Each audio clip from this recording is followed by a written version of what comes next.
Hi everyone and welcome to today's video. Today I am reviewing a pen from an Australian pen maker. It is James Finniss. Now James runs Pensive Pens, which is a fabulous pen shop. Collaborates highly with people like Robert Oster. In fact, they collaborated together to make the wonderful Serendipity dip pen, which is the uses the fountain pen nib and feed, but used like a dip pen, holds a lot of ink, all of that. Loved this product. I'll link the review to this down below and also link to Pensive Pens down below.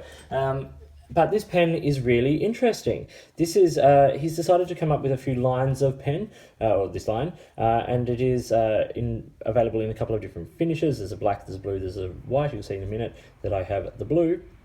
And the pen is the Lithos. I hope I'm saying that close to right. It is an acrylic fountain pen, and it comes in this very luxurious, nice cardboard box with this beautiful printing on the front there with his logo and James Finniss Fine Writing Instruments written there on the top. When you take that lid off, you see the pen. Now this is a absolutely stunning pen. It comes fitted in a nice little foam inlay there, beautiful packaging, safe, secure, wonderful. Here is the pen. So you can see here this acrylic is just gorgeous. In fact, this has been dubbed by my daughter as the cloud pen. She thinks they look like clouds on a blue sky, and I've got to say, she's pretty bang on. It's really beautiful. I'm not sure how well the camera is going to pick up all of this, but there's some lovely different deep shades in there. I'm using mostly natural light today just to try and capture a lot of this. With the writing sample, I'll use a bit more sort of LED because it'll be closer down to the table, but this is sort of more natural light up here just because you can see some of that chatoyancy and stuff in there. It's just absolutely beautiful.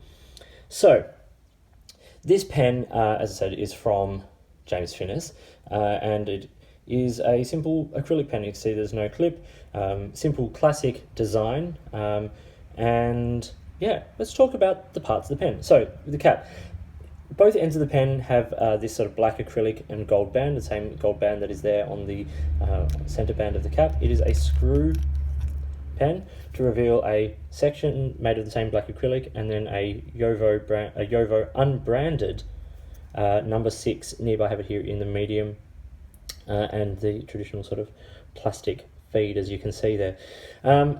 It is, as I said, it is a classic design. The pen sort of swells towards the middle and then sort of tapers away to these sort of conical finial and end cap, and it is just a lovely, classic, simple design. And what that means is that this material really gets a chance to shine.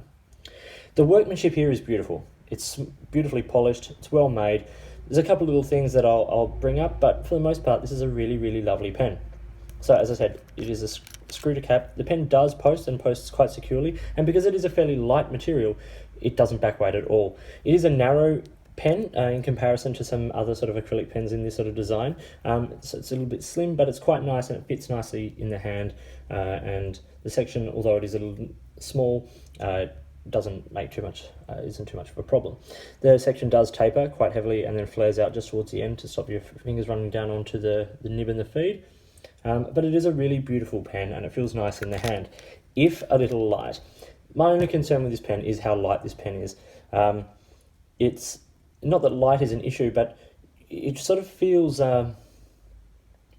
it feels like there's not much pen there. It's hard to explain. Not insubstantial, but just that there's not a lot of pen there. I think the acrylic is quite light and quite thin, and yeah, I think that whether that will mean that there's going to be problems with cracking and fractures, things like that, I'm not sure. It's stood up well so far to the abuse I put it under over the past couple of weeks of using it.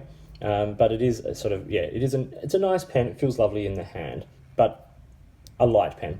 Now, the threads here onto the section are fabulous. These have a really lovely feeling to them as you unscrew the pen to reveal the converter there, which I have now started to, I wouldn't say, like I've it's a standard converter. I've run it through once. This is a second fill.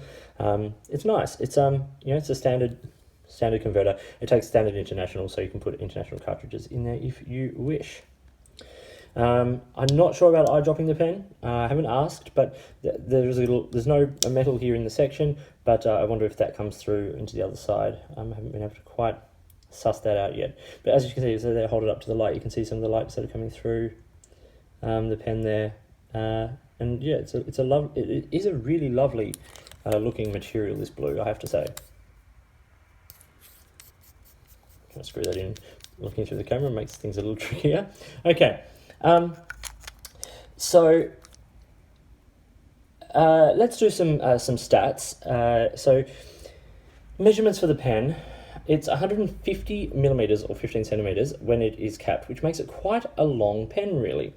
Uncapped, it's 134, which means that it is perfectly long enough to use unposted and feels very nice. But as I said, it can post, and it comes out to be about 172 millimeters when it's posted, so it's quite long, but because the material is so light, it's certainly not unbalanced. In fact, when you're writing with the pen normally, it's actually quite you don't feel a lot of the pen in the hand, so you do feel a lot of the nib on the page, which, with these JoWo nibs is quite nice. It is a nice smooth nib. In terms of the middle of the section is about 9.5 centimeters, so it's on the smaller side, but certainly not too small, not as small as a lot of others. In terms of the weight, this is a 17-gram pen, so it's light. It's lighter than a Lamy Safari. That weight distribution is 6 grams in the cap and 11 in the body, so the balance is good. As I said, when it's posted, you don't really feel the pen back-weighted at all.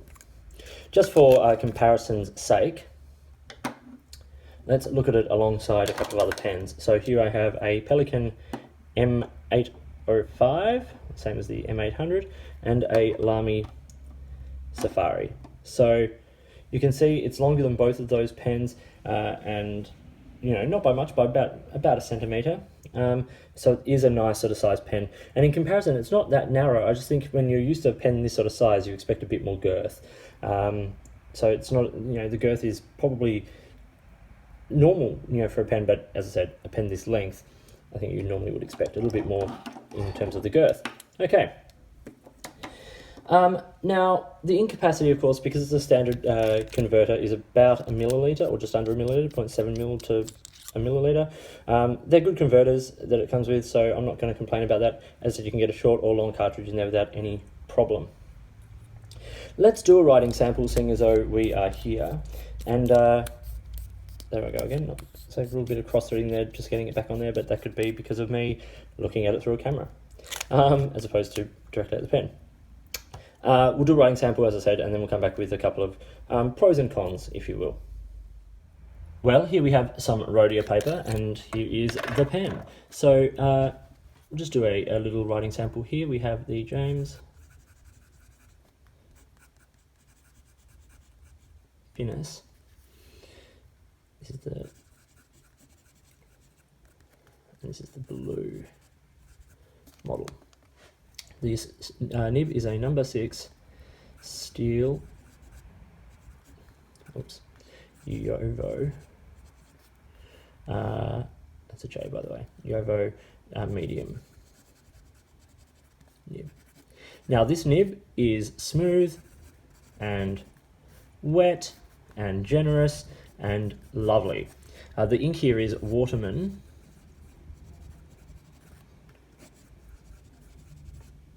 Serenity Blue, and it's actually a good match for the pen in a lot of ways. And it's a lovely ink, and it's not an overly wet ink yet. This pen really is just laying it down beautifully. You can see there, it is laying down a nice big wet line. Little writing sample.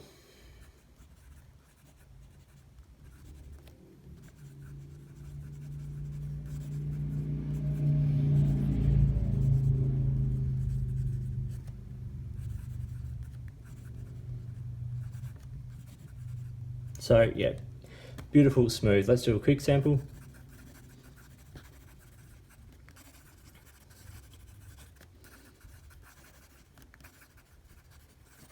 No problems keeping up, really, at all. Let's do a couple of these.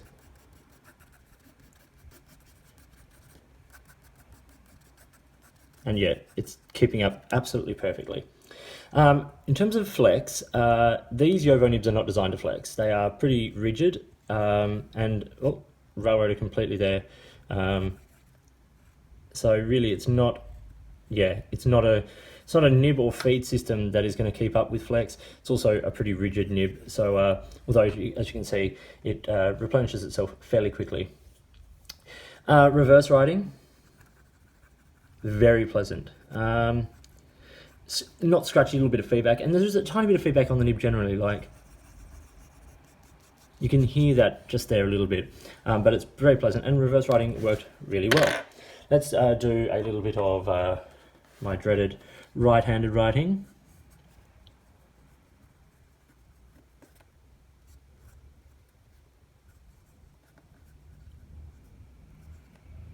Ugh, awful around a tripod, everything. But as you would expect, the nib is just beautiful. It's so well tuned. These Yevo nibs. In fact, the only issue with this pen is that the pen doesn't write under its own weight because there is no weight on the pen. But once you apply a tiny amount of pressure, the pen just writes effortlessly. It's a really lovely pen to write with. It fits beautifully in the hand, but it is light, and yeah, but the nib is great. So yeah, let's talk about a few pros and cons now, just while we're here. Okay, what I'm going to do is I'm going to start with the cons. So the first con with any pen, but one where it might be an issue, is the price. So this pen at the moment retails on the Pensive Pens website for 199 Australian dollars, which is well, basically 200 Australian dollars, which might be pushing it for a pen like this. The actual suggested retail price on the site is $249. For a steel nib, you know, it's putting it in the price range of things like Franklin Christoph and Edison from the US, which I think are obviously more mass-produced pens. This is sort of small batches and small runs. It's not got the same sort of international following, so you are going to pay a little bit more of a premium for that. But when you compare the pens, I think there is an issue in the pricing of this pen, and perhaps that pricing will come down as more pens are made and the process becomes easier and more established. But for $200, you can get a lot of pens in that price range. Some with gold nibs. Yes, they're sort of injection molded or mass produced, something like this. But yeah, I think there are also custom pen makers in Australia who are producing acrylic pens as one-offs and are doing it at a slightly more competitive price. As I said, I don't have an issue with this price necessarily. If a pen writes well, I don't mind. But you don't, I think, yeah, I'm not sure. I'm just not sure about the pricing of this pen. I think if I could see it for 150, yes, absolutely. 200, 250, I think that it is a good pen, but I'm not sure if it's a pen at that price point. Okay. What else do I love about okay, what else are cons? Well, the threads to cap the pen, they're a little bit slack. There's a point where they sort of lock in, and that point is very fine, because before it, the threads are quite slack, and then you get past it and it just spins through. And I'm not having to do a lot to make that happen, and I'm sure it's not good for the pen, but it is happening. So I know the threads have been, the issue has been brought up with James, but you know, there is a little bit of movement on them, which is not necessarily great. The other issue is that the pen, now this isn't an issue, but it will be for some people, is that the pen feels slightly insubstantial. I don't mean that it feels cheap, because it doesn't. It's well made and the acrylic is beautiful, but it feels insubstantial. There's not a lot of pen in this pen for a big pen. I know the point was to make the pen light, and with this beautiful material of clouds, it actually ties in quite nicely. But it is a light pen, and so if you're someone who equates substantiality of the pen with, you know, sort of the quality of the pen, this might be an issue for you, but I think it is still a nice pen. Okay, pros. It writes super well. Smooth, wet, reliable. Every time I open this pen, it writes. I've never had an issue with it. So the capping is obviously keeping the nib moist. That's awesome. Okay. The pen is light and comfortable in the hand. So light can be both a pro and a con. And in this sense, it's a pro, sorry, because when you are writing with it, there is no hand fatigue whatsoever. It is easy pen to write with, absolutely beautiful. It's an Australian maker. We should all, particularly us Australians, should support Australian pen makers. And James is one of the good ones. He makes beautiful pens, and the workmanship here is beautiful. So there's, get behind Australian makers, get behind Pensive Pens, James Finniss, all of that. As I said, I love the Serendipity. It's one of my favourite pen tools, if you will.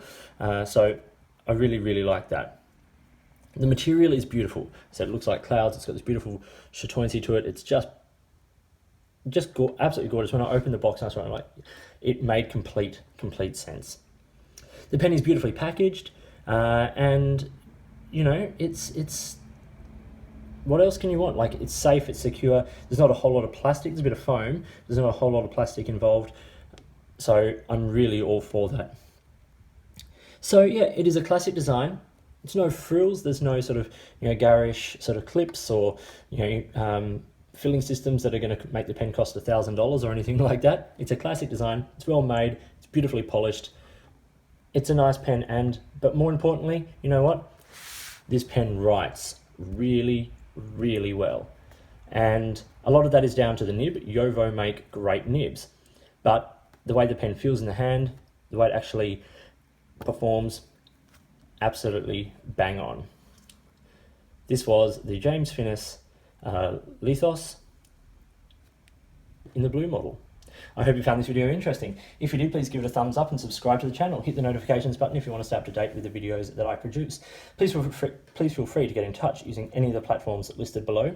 You can contact me here on YouTube or on Instagram or Twitter, where I am at @the_offstage_me. You can also find me on my blog and all of that sort of stuff. It's all linked down below. Get in touch if there are products you think I should be looking at, if there are new things out on the market that you think would be interesting to me, particularly things from your country, and get in touch if there's a way you can help me get hold of these magical items. Yeah, if there's a way you'd like to support the channel, sponsorship or product sponsorship, that sort of thing, let me know and let's see what we can do. In the meantime, enjoy your pens, enjoy writing, and I'll talk to you later.